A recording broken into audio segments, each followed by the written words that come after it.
Hi there, it's Kathy Hamrick again with Country Road Stampers.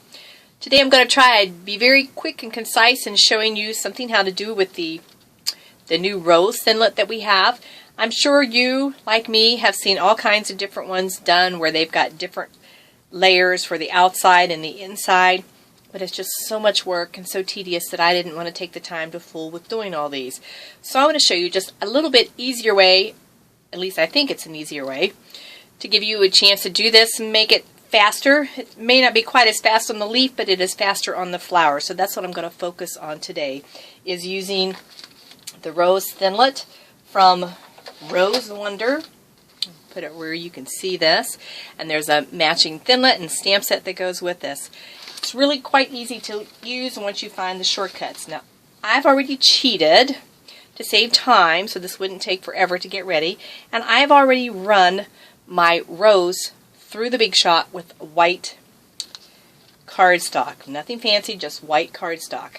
Now I haven't done anything to it since, but I want to transfer all this on here, and that can be tricky. Now there's two ways you can do it to make it just a little bit easier.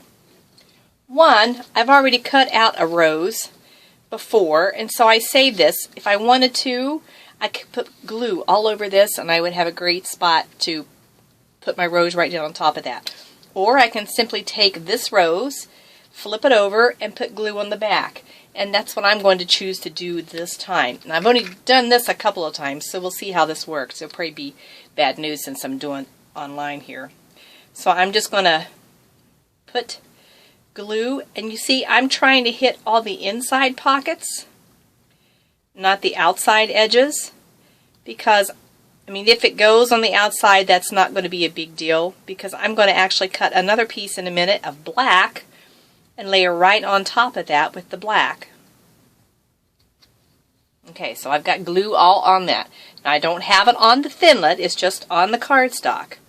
Then I'm just going to lay this right down, like so. Better get it where you can actually see it.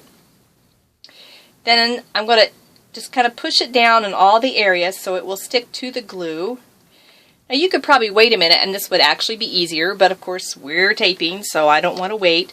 So I'm just going to take my, what I call my pokey tool, or my paper piercing tool if you like to be real technical, and I'm just going to push through so that I make sure all these little pieces pop right out and go right onto the cardstock.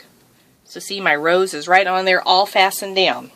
So now you can see I've got the white rose, it's all glued down. Yippee skippy, all quickly done. I'm going to step off camera real quick because I don't want to shake the table too much.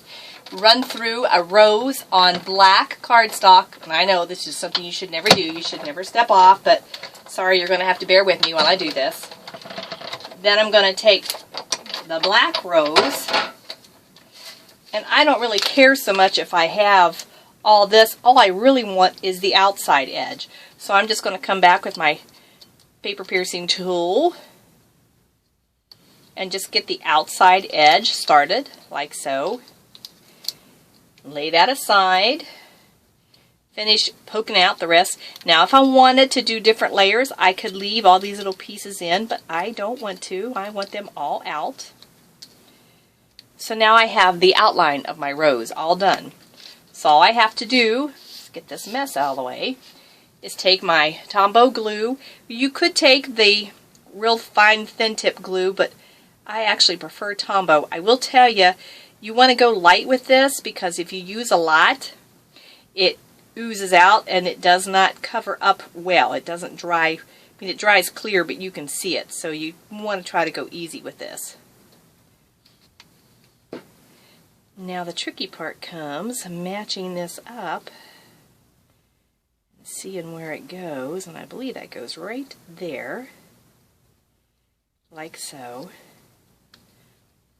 And so in just minutes, I've got my rose layered. Very easy to do. Didn't take time where I had to take individual pieces and stick them back in there. Now if you wanted another color, I think I would just cut out a third rose and do a different color to have tone on tone, or just different contrasting colors. I just don't think I would take the time to poke all those out and keep inserting them in these little open spots. So that's just a real quick way to make a card. Now you'll see on this one, I actually used glitter paper to give it a little shimmer and shine, and then I went back and blitzed it with glitter too. The leaves you can do the same way, although I gotta tell you, I don't really like the leaf that goes with our Thinlit. It doesn't look like a rose leaf to me, so I don't even like to use it much. I prefer just leaving the rose by itself. But that's just a quick tip for you to get your rose together and put it on a piece of paper in just a matter of minutes. Thanks for watching.